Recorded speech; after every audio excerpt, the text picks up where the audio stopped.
Hi, I'm Dr. Boyce Watkins from Your Black World, and I'm here with Nomalenga Michelle Moses from HealthyBlackWoman.com. And we have a little segment here that we call Dr. Boyce and Nomalanga, where we kind of talk about issues that relate to the new paradigm, wealth, education, family, and community. And I want to first ask Nomalanga, how you doing today? I'm doing great, boys. How are you? I'm doing really well, really well. And I wanted to ask you about something. You brought this to my attention. You mentioned that there was this singer-songwriter slash feminist named Annie Lennox who took issue with Beyonce. She basically seemed to feel that Beyonce doesn't represent the essence of feminism, almost as if she doesn't have a right to use the word. A lot of people took offense to that. Some people thought she was right. Uh, what were your thoughts, and why did you think the story was interesting?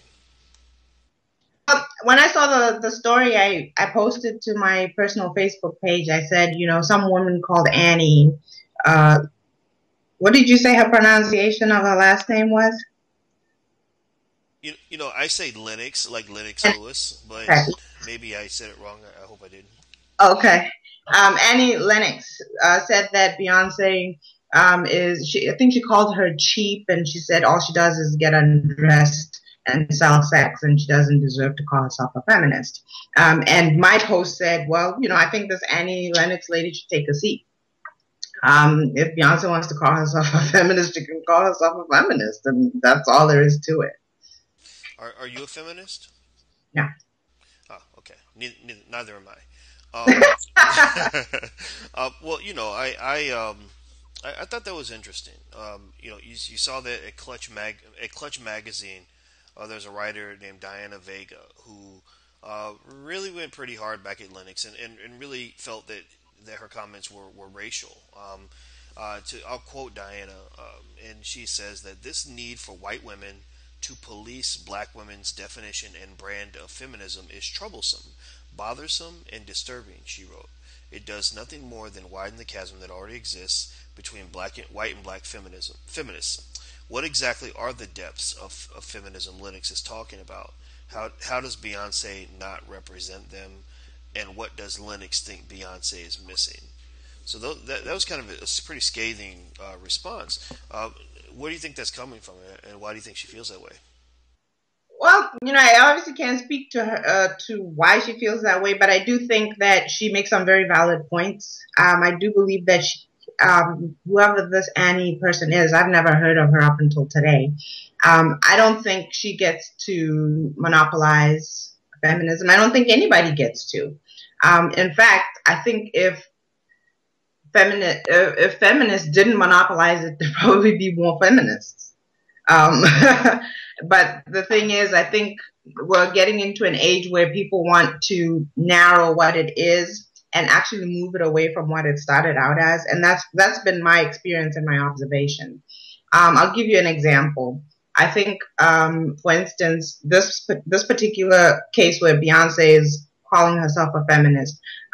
Basically, Annie is saying, well, she's half dressed and she's shaking it about and selling sex and so forth. But my understanding of feminist thought, or the idea of it, was that women have choices, have more choices, and the freedom to make those choices. Now, Beyonce made a choice that obviously Annie didn't like, and suddenly she's banished from the club.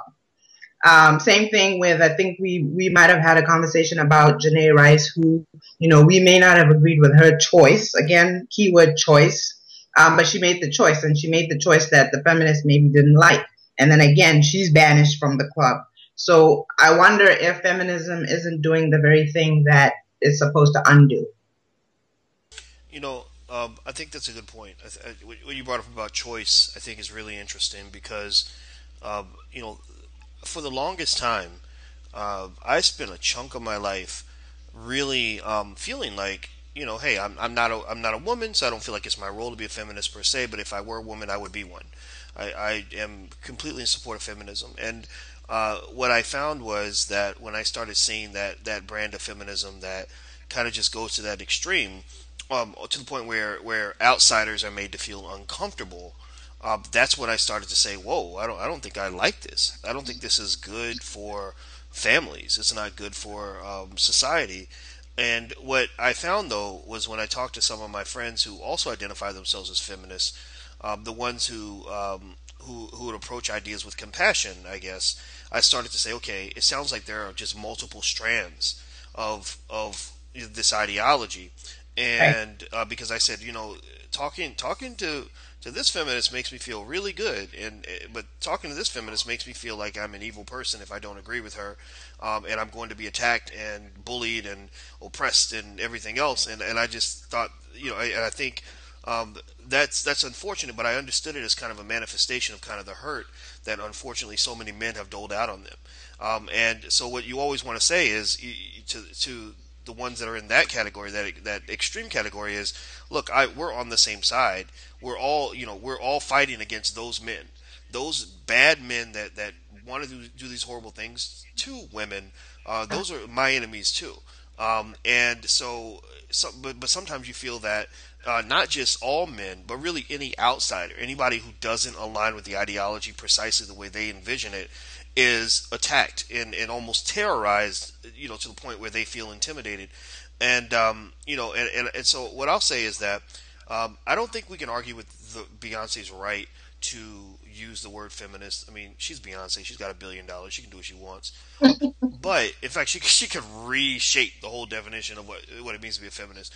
But what I would say to Beyonce though is, if you're going to claim something, whether it's feminism or anything else, make sure you're educated on that thing properly so that you can at least communicate where you're coming from, what your ideology is. I mean, it's more, being a feminist, I imagine, is a lot. I'm not an expert on it now, but I would imagine it's a lot more than just standing on a stage with the word feminist behind your head or making a song saying "girls run the world."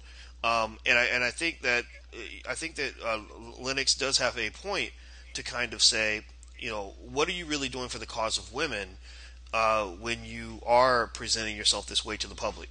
Because a lot of people, any decent parent, I think, has a right to be a little bit concerned when it seems that Beyonce, as great as she is continuously forcing herself to push the edge of decency, and you're marketing things to young children, young girls, that about net crazy things that go on in your bedroom, and you feel like it's okay because you're making money and you're famous and you got a husband, but maybe those aren't appropriate for children. So I think that to some extent you can question the idea that Beyonce might be perhaps enslaved by entertainment, the dollar bill, the desire to be number one. Maybe she's competing with Rihanna. Maybe those are the things that guide her more so than any sort of ideology that goes beyond that, like say feminism or anything else. What do you think? Okay, so you said a lot of things.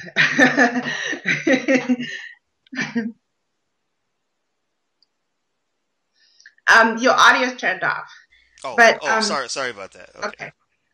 You said a lot of things. Okay, the first thing that I want to address is who's Beyonce's audience. Okay, I think that you and I generally agree that little kids should not be watching Beyonce. She's not a role model, at least not for my daughter. Okay, I think we can agree on that. I Well, think I didn't mean to interrupt you, but that might put you in contrast with another great woman who's similar to you, like Michelle Obama. Michelle Obama did say that Beyonce was a role model, right?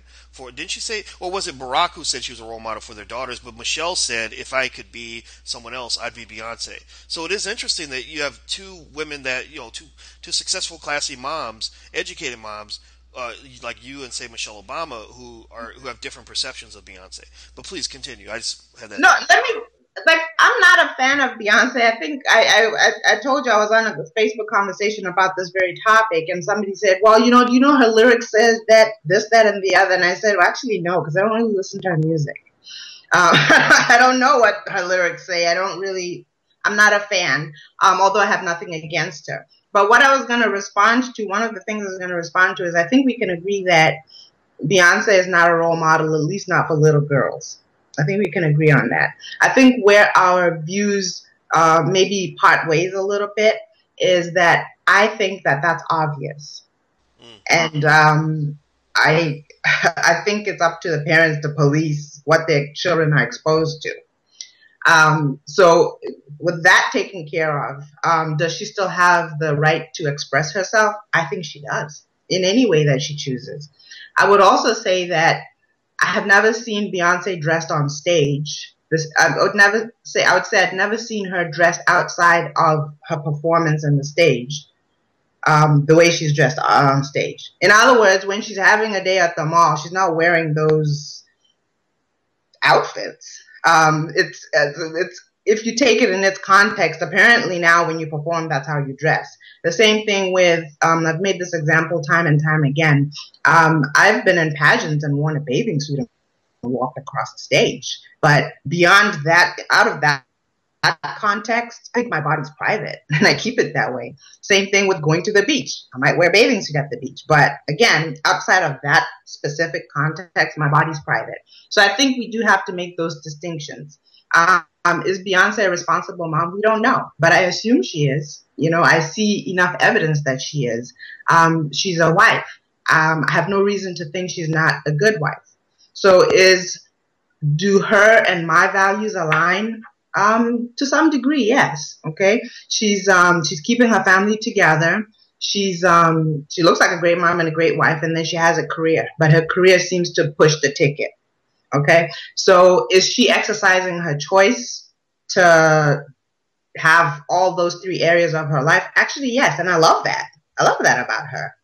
However, we're free to have our opinions about how much she should do or not do. But in terms of if we're looking at feminism and is she a feminist, I think she displays feminism in the way that she lives her life. She has a lot of control over her financial dealings. And that was one of the tenets of the original feminist was women had no power in terms of financial power. They were not getting paid the same as men are getting paid. Another thing was they couldn't vote. They couldn't have influence. She can vote. She has a lot of influence. I struggle to see where we can say, no, you're this, so that means you can't be standing for these principles. I think she embodies those principles. Now, her choices may not necessarily align with everybody else's, but that doesn't mean that she gets banished from the club. Hmm. Well, I agree. I mean, I don't think Annie or anybody has the ability to banish her from the club. And I think that the point being made, over at Clutch Magazine, um, is a valid one in that there is that gap between the white feminist perception of the world and the black feminist perception of the world. Um, in fact, I've heard women say things like, "I'm not a feminist." One woman told me, she said, "I'm not a feminist. I'm a familyist."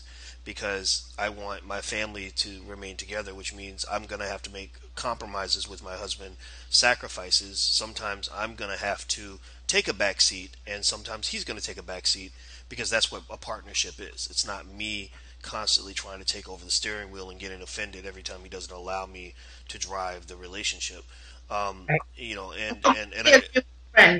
Sorry? I completely agree with your friend. Yeah, so do I. I thought what she said was brilliant, and and so I think that what I'm really seeing here is a couple things. One, I think the point you made earlier about choice, I think is extremely important.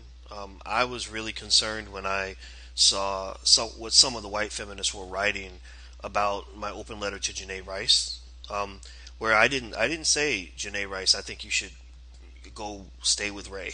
I didn't say that. I said, it's your choice. I'm not sure if you're making the right one. It's a dangerous choice. But if you think it's the best choice, I trust you to make the choice. And here's my advice for you if you're going to move forward in that direction. Here's how you can, I think, maximize the situation that you've chosen to put yourself into. And even in the article, I deliberately used the word choice many, many times. And I still saw this rage from some women. I saw a lot of women, most of the majority, said, I like this. This is this I agree. Because it's hard to disagree with somebody who simply tells someone do what you want to do, but here's how you might want to do it well. Right. But then you still saw cases where people literally just felt that it was my job to tell her what to do, to say no. If you stay with him, you're stupid. What's wrong with you? And I just thought that was so strange. It was really interesting to me. And my conclusion was, I said, sometimes, and this happens in any ideology, you could even talk about this in, say, the black liberation struggle, where you get these people that are way on the extreme, and they get to the point where they become oppressive and they become bullies, and it's just it's not helpful to the movement. As you mentioned, it tarnishes the brand of feminism to everybody.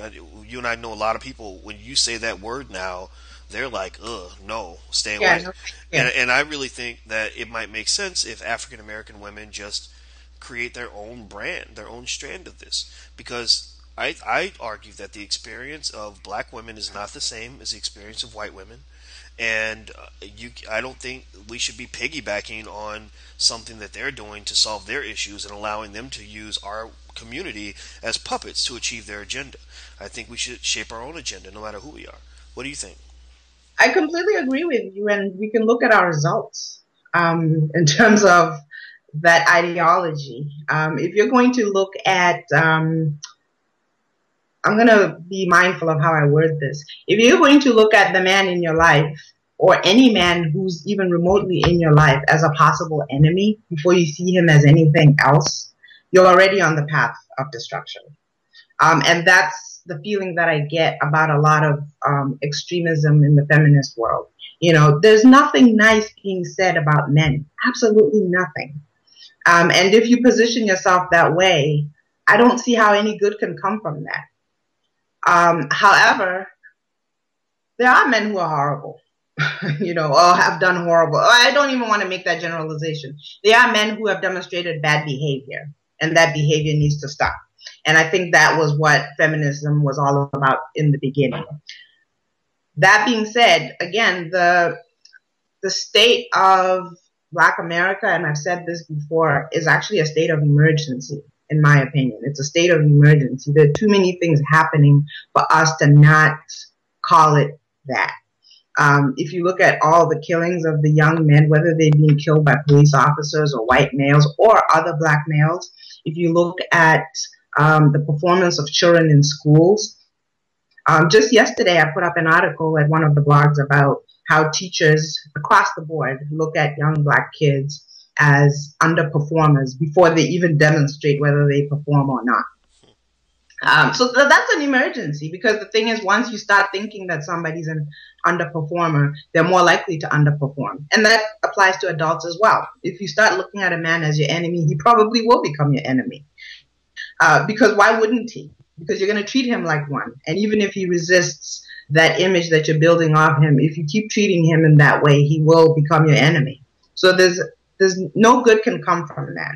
And again, what we're now seeing is, as a result of feminism, in my opinion, or at least in part because of feminism, I see this new image of what a family is supposed to be, and that family doesn't have a male in it. It's more of a matriarchy. And I don't see any evidence that suggests that that's better than what existed before that. I don't see any evidence to suggest that. Well, it's hard to find the evidence. It takes a man and a woman to make a baby. I think it should take a man and a woman to raise a baby. And I think that we have to be thoughtful about becoming comfortable in dysfunctionality, because it can be tempting and it can lull us to sleep. But as you mentioned, there isn't much evidence to say that a child having just one parent is better than them having both parents, right? You can point to extreme examples where it might seem better, but on average, across the board, as far as most indicators of quality of life, children are not typically better off that way. But I would say, just I guess finishing on the point that we were discussing with Beyonce and feminism. I think that I don't think we're walking away saying that Beyonce, that everything she does is fine. And some of it, I think is a little bit too much. But there are a lot of people that love Beyonce, and they're not stupid people. And I think Beyonce does have a right to call herself a feminist. But I think out of respect for feminism, she should educate herself on what feminism means. And if she wants to reject some of that, I think she has the right to do that too. But at least educate yourself on it. And that's one thing that's interesting, is that when I hear Beyonce talk, when I've seen things she's written, I don't know if you remember a couple years ago when the black journalist gave her that award. And I found a letter she wrote to Michelle Obama, and it was filled with all these crazy grammatical issues and misspelled words. And I said, okay, I'm not going to say she's not a smart person. She's very smart, right? Very capable, very talented, very well educated because she's traveled all around the world. She's got a different type of education. But Cultured. but when you talk about just formal education, understanding of some of these ideas that she's embracing, I think she might want to dig a little bit deeper, because she has to realize that the world is not as superficial as the entertainment industry. The entertainment industry is all about how you look, how you sound, and all that, money over everything. And that's not how the world works. Nor is that how the world's supposed to work. We don't want the whole world to be as shallow as some of what Beyonce and Jay-Z have presented to the world. Because I can tell you, when I've seen them operating in the political space, they come off a little bit plastic, and that's just being real here. So I think everybody has a right to say what they want to say, and people have the right to disagree. And I support black women to the end, and I hope that they will sort of find their own place in all of this and not just sort of tag along with what somebody else is saying. I'm done talking. Did you want to get the last word? I actually agree with most of what you said. I do question. I've heard what you said here and there. A lot of people are like, I think someone on one of the threads that I was talking on said, you know, just ask her to define feminism. Let's start there. And I bet you she can't. I don't think she even knows what it is. And obviously they're being funny, and they're making fun of the fact that I think she doesn't even have a complete high school education, or if she does, that's all she has. I'm not sure. I think I've seen that because you have to think her career started when she was in her teens. But anyway, they made fun of the fact that her education apparently is not above average. Anyway, but I don't necessarily think that she doesn't know what she's doing. I don't necessarily agree with that.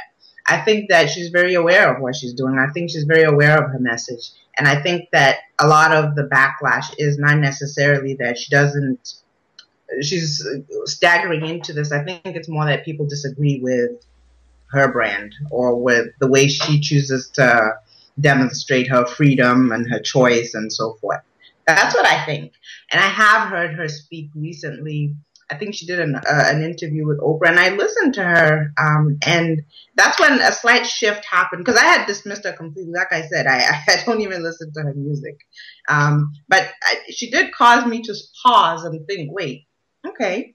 Because she did talk a lot about women's rights and women's choices and what she thinks about women and how they should show up in the world. And even though she's perceived as beautiful and all these other things, she did talk about going beyond just those things. And she talked about her responsibility as a mother and how she feels now that she's a mother and how she feels now that she's a wife and so forth. And I found some depth in her.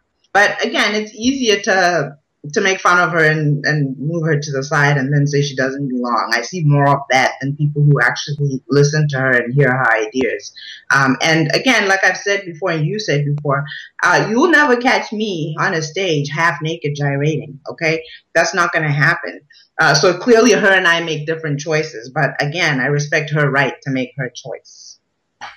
All right. Well, I think that says it all. And we know that you all have a choice to watch us today, and so we want to say thank you for doing so, even if you disagree, no matter how you feel. And I am also speaking with a great woman who had the choice of joining me, and fortunately she did. I want to say thank you so much to Nomalanga Mushali Moses. I appreciate it.